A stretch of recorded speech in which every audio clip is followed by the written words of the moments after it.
Hi guys කොහමද ඉතින් ගොඩ දවසකට පස්සේ ඉතින් මගේ අලුත් vlog එකත් එක්ක තමයි යාලා මේ එකතු වෙලා ඉන්නේ. ඉතින් මේ තියෙන්නේ පන්නිපිටියේ තියෙන ෂා nail salon එක. මම හිතුවා ඉතින් කාලයකට පස්සේ හොඳ පෙඩිකියුර් එකක් දාගන්න මේ මාස දෙකකට විතර පස්සේ මම කොළඹ ගියොත් අනිවාර්යයෙන්ම මේ nail salon එකට යනවා පෙඩිකියුර් එකක් කරගන්න. මොකද ඒ තරම් superb service එකක් තමයි මෙතන තියෙන්නේ. මම ආසම place එකක් තමයි ෂා nail salon එක. මමත් සලෝන් එකක් කරන කෙනෙක් විදිහට තුන්වෙනි පාරටත් මේ සලෝන් එකම තෝරගත්තේ ඒ හින්දා තමයි මගේ පෙඩිකියුර් එකටයි නේල් කලර් එකටයි ඉතින් සලෝන් එකෙන් එළියට එද්දි මට පොඩි බඩගින්නක් ආවා. මම ගියා ඉතින් KFC එකට. මේ තියෙන මම ගත්ත මෙනු එක ඇත්තටම මේක මට කා ගන්නත් බැරි නම් කාලා මට ඉස්බුරුද්දාවට වගේත් ආවා. ඊට පස්සේ ඉතින් හොඳටම කාලා මම පික්මි එකක් දාගෙන ගියා අපේ ගෙදරට. එතකොටත් අපේ අයියලා වැඩ පටන් අරන් තියෙන්නේ. මොකද හෙට එයාගේ තියෙනවා මේ එයා කරන ඩ්‍රෙස් කෝඩ් එකේ පොඩි එක්සිබිෂන් එකකුයි තව ෂෝ එකකුයි සහ අපි අපේ ඇඳුම් සේල් කරන්නත් බලාපොරොත්තු වෙමින් ඉන්නවා. ඊට පස්සේ මම තීරණය කරා රෑට අපිට ඩිනර් එකට ගන්න චිකන් ස්පයිසි පාස්තා එකක් හදන්න. ඉතින් මුලින්ම මම කරේ වතුර එකක් ලිපේ තියාගත්තා.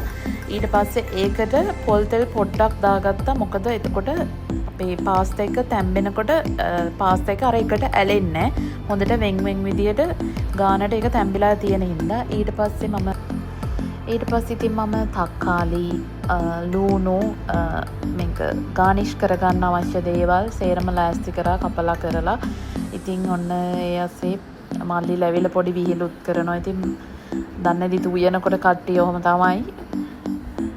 ඉතින් ওই විදිහට තමයි මම පාස්තා එක හදන්න පටන් ගත්තේ. මොකද මම පාස්තා සෝස් එකත් වෙනම අරන් තිබ්බා. දැන් ඉතින් මම කරන්න ගත්තේ පෑන් එකට බටර් පොඩ්ඩක් දාගත්තා. ඉතින් බටර් චුට්ටක් විතර මම වැඩියෙන් දානවා. මොකද බටර් වැඩි වෙන තරමට චුට්ටක් පාස්තා එකේ රස වැඩි. ඊට පස්සේ පාස්තා එකට අවශ්‍ය දේවල් එකතු කරන්න කලින් මුලින්ම මම බටර් එක චුට්ටක් තව ටෙම්පරාදු වෙනකන් තිබ්බා. මොකද බටර් එක පොඩිලා දුඹුරු පාට වගේ වුණාට පස්සේ තමයි ලූණු සුදු ලූණු ඉඟුරු ඔක්කොම එකතු කරන්න ඕනේ. එතකොට බටර් එකේ රස චුට්ටක් වැඩි. මම හදන විදිහ තමයි මේක. ඔයාලා හදන විදිහ වෙනස් වෙන්න පුළුවන්. මම ඊට පස්සේ කරේ සුදු ලූණු ටිකයි ඉඟුරු ටිකයි ඔක්කොම එකට චොප් කරගත්ත ටික එහෙමම බටර් එකට දාලා චුට්ටක් ඒක එහෙට මෙහෙට කලවම් කරා. ඒක පොඩ්ඩක් ටෙම්පරාදු වෙනකන්. මොකද මේ ගොඩාක්ම කර කරගන්න එපා. එතකොට අර කර රස තමයි එන්නේ. මේක චුට්ටක් අර අමුවෙන් වගේ හැපෙද්දි තමයි රස ගොඩක් කර කරගන්න එපා. ගොඩක් කර කරාම නිකන් අර රයිස් එකක වගේ රසයක් එනවා. මට හිතන විදිහ තමයි ඒක. හැබැයි ඉතින් නෝමල් වගේ ෆ්‍රයි වුණාට පස්සේ ඒක රසයි. මොකද අර පාස්තා එකත් එක්ක ඉඟුරු සුදු ලූණු හැපෙනකොට ඇත්තට මේකේ අමුතු රසයක් තියෙනවා. ඊට පස්සේ මම ලූණු ටික එකතු කරගත්තා. ලූණුත් ගොඩාක් ෆ්‍රයි කරන්න එපා. ලූණු එකත් පොඩ්ඩක් කටට අපිට හැපෙන ගානට වගේ තිබ්බනම් හොඳයි. මොකද පාස්තා එක සාමාන්‍යයෙන් චුට්ටක් ලොකුයි මම ගත්ත පාස්තා එක. ඒ හින්දා ඉතින් මම හිතුවා හැමදේම අර හැපෙන ගානට තිබ්බහම හොඳයි කියලා. ඊට පස්සේ මම චොප් කරගත්ත චිකන් තිබ්බා. මම ඒව තමයි පාවිච්චි කරේ. ඔයාලට පුළුවන් කපාගත්ත චිකන් උනත් පාවිච්චි කරන්න. මම ගත්ත චොප්ස් කරගත්ත චිකන්ම තමයි. මේක මම චුට්ටක් ඩීප් ෆිෂ් එකේ තිබ්බ හින්දා පොඩ්ඩක් හයිය වැඩි. ඉතින් මට ටයිම් එක තිබ්බේ නැති හින්දා මම පොඩ්ඩක් ඒක අර කූල් එක යනකම් තියලා ඊට පස්සේ බටර් එකටම එකතු කරගත්තා. මොකද අර රත් වෙනකොට මේ ඒකට අට්ටක් ගාලා මේ බැදෙන හින්දා. ඉතින් මම චුට්ටක් ඉතින් try කරන්න ඒක පොඩ්ඩක් ඇනලැනලා ගලවන්න වැඩේ හරියන්නේ නැහැ. හැබැයි මම ඒක එහෙමම තිබ්බා. ටික වෙලාවක් යද්දී ඒක ගානට fry වෙලා කෑලි වෙන් වෙලා ආවා. ඊට පස්සේ ඉතින් මම පාස්තා සෝස් එක හදාගන්න තමයි යන්නේ. මුලින්ම මම අර ඉඟුරු සුදු ලූණු ටිකක් වෙනම දාගන්න. මොකද මට ඒක වීඩියෝ කරගන්න බැරි නා. ඊට පස්සේ මම පාස්තා සෝස් එක මේ පෙන්නන විදියට මේක පොඩ්ඩක් මද ගින්නේ ගොඩාක් රස්නේ නැතුව චුට්ටක් විතර මද ගින්නේ මේක fry කරගන්න. මොකද මේ ගොඩාක් ගින්දර තිබ්බොත් එහෙම කර වෙන්න බලනවා සෝස් එක. අපි සෝස් එකේ මේ තියෙන කලර් එකම තියාගෙන පාස්තා එක හදාගන්න නම් ලොකු ගින්දරක් නැතුව පොඩි මද ගින්නේ වගේ පිස ගන්න එක තමයි හොඳ. මං තව වතුර චුට්ටකුත් දාලා බෝතලේ තිබ්බ ඉතුරු ටිකත් පොඩක් හොලවලා වගේ අරගත්තා. මොකද සෝස් එක වැඩි වෙන තරමට තමයි පාස්තා එකේ රස එන්නේ. ඊට පස්සේ මම ලුණු චුට්ටක් එකතු කරගන්නවා. රස අනුව ලුණු එකතු කරගන්න ඕනවට වඩා ලුණු දාන්න යන්න එපා. මොකද මේ එතකොට පොඩ්ඩක් විතර රස අවුල් යනවා. ලුණු වැඩි වුණොත් මොකද අපිට මේකේ ලුණු ආයි අඩු කරන්න බෑ. ඊට පස්සේ මම ගම්මිරිස් කුඩු දාගත්තා චුට්ටක්. මොකද සැරට ඕනේ ඉන්න මම මේක පොඩ්ඩක් ස්පයිසි විදියට හැදුවේ. මොකද අපි වෙන දෙයක් රෑ හැදුවේ නෑ. රයිස් එකක් තමයි ඕඩර් කරේ. ඉතින් පාස්තා එක මම හිතුවා පොඩ්ඩක් සැරට හදන්න ඕනේ කියලා මම ඉතින් ගම්මිරිස් ටිකක් වැඩියෙන් චුට්ටක් එකතු කරගත්තා. මොකද මම ගම්මිරිස් රසට කැමති නිසා. ඔයාලා කැමති රස අනුව එකතු කරගන්න පුළුවන්.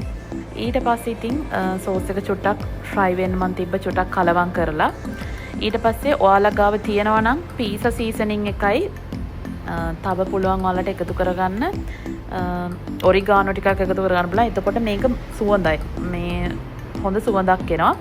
ඊට පස්සේ ඔන්න මම සෝස් එක හදාගෙන ඉවරයි. සෝස් එක හදාගෙන මම ඒකට චොප් කරගත්ත චිකන් ටිකයි ඊට පස්සේ ෆ්‍රයි කරගත්ත සොසේජ් ටිකයි ඔක්කොම එකතු කරලා මික්ස් කරනවා. මාර රසයි ඇත්තටම මේක අර අපිට පාන් එකක් එක්ක උනත් ෆ්‍රයි කරලා කන්න පුළුවන් මාරම රසයි මේ සෝස් එක. මොකද හොඳට කෑලි හැපෙන රසට තමයි හදලා තියෙන්නේ. ඔන්න ඊට පස්සේ මම පාස්තා එකට දාගත්තා අපි හදාගත්ත සෝස් එකයි ඔක්කොම ටික. ඊට පස්සේ ඉතින් මම යන්නේ දැන් මේක ගානිෂ් කරන්න. ලස්සනට ගානිෂ් කරලා චුට්ටක් විතර ආපහු කලවම් කරනවා. මොකද මේ මට හිතුණා ඒක මික්ස් වුණොත් එහෙම රසට තියෙයි කියලා. ඉතින් මම සේරම ටික එකට මික්ස් කරා. ඉතින් කාපු කට්ටිය නම් කිව්ව රසයි කියලා. ඉතින් ඔයාලත් ගෙදර හදලා බලන්න. මෙහෙම අර ඉක්මනින් හදාගන්න පුළුවන් පාස්තා එකක් මේක. ඔන්න ඉතින් ඊට පස්සේ අද අපේ පුංචිගේ බර්ත්ඩේ එක තිබ්බා. එදාම රෑ අපි හිතුවා ඉතින් ඒක සෙලිබ්‍රේට් කරන්න ඕනි කියලා. ඉතින් අපි කට්ටිය එදා මාර බිසි ලොකු දෙයක් කරන්න ටයිම් එකක් තිබෙනවා. ඉතින් එයාත් සර්ප්‍රයිස් වුණා කේක් එකක් අරගෙන එද්දි. ඉතින් අපි හැමෝම වැඩ කරන ගමන් ඉඳී ටික දෙනෙක් බොත්තම් අල්ලන කට්ටියක් ඇඳුම් අදිනවා. ඉතින් මමත් ටක් ගාලා කෑම එක හදලා ඉවර වෙලා ආවා. ඉතින් කේක් එක කපන්න ඉතින් අන්න පුංචි දැන් එයාට හිතා ගන්න බෑ අපි කේක් එකක් මෙතන ගෙනත් ඇති කියලා. මොකද මේ වැඩ ආස්සේ ඉතින් ඔන්න අපි දැන් කට්ටියම එකතු වෙලා කේක් එක කපමු කියලා තීරණය කරා. ඉතින් ඔන්න කට්ටියම රෙඩි වෙන්න දැන් ඉතින් කේක් කන්න තමයි හැමෝම ඉතින් ටක් ගාලා වැඩ ටික නවත්තලා ඉතින් කේක් එක කපන්න තමයි රෙඩි වෙන්නේ. ඉතින් හැමෝම පුංචිට විශ් කරා. මොකද එදා දවසේ ලොකු දෙයක් කරන්න ටයිම් එකක් තිබ්බේ නැති හින්දා අපි හැමෝම කේක් එක විතරක් කපමු කියලා තීරණය කරා. මම හැදුවා වෙනමම මැකරෝනි එකක්. තව අපි රයිස් ඕඩර් කරා. ඉතින් දැනට ඒ ටික ඇති කියලා හිතනවා. මොකද එදා ගොඩක් වැඩ තිබ්බ හින්දා අපිට ටයිම් එකක් තිබ්බේ නැහැ මැනේජ් කරගන්න වෙන මොකුත් පාටි එකක්වත්. ඉතින් අන්න අපි කේක් එක කපන්න යන්නේ. ඉතින් පුංචි ඉතින් ඔයාට හැපි බර්ත්ඩේ කියනවා මගේ vlog එකෙන්. ඉතින් අන්න ඉතින් ඉති පන්දන් ටික නිවලා අපි හැමෝම එයාට විශ් කරලා කේක් එක කැපුවා. ඊට පස්සේ ඉතින් තියෙන අපි හැමෝම කේක් ටික කාලා විනෝද වෙන එක තමයි. ඉතින් අදට ඉතින් මගේ vlog එක ඉවර කරනවා. මොකද මගේ තව vlog එකක් එන්න තියෙනවා. මම තව වැඩි දවසක් යන්න කලින් vlog එක දාන්නම් ඔයාලට. ඉතින් happy birthday පුංචි. ඉතින් මගේ අනිත් vlog එක මෙතනින් ඉවර වෙනවා. ඉතින් thank you so much මාත් එක්ක එකතු වෙලා ඉඳපු ඔයාලා හැමෝටම. ඉක්මනින්ම මම අනිත් vlog එකත් ගේන්නම්. bye bye.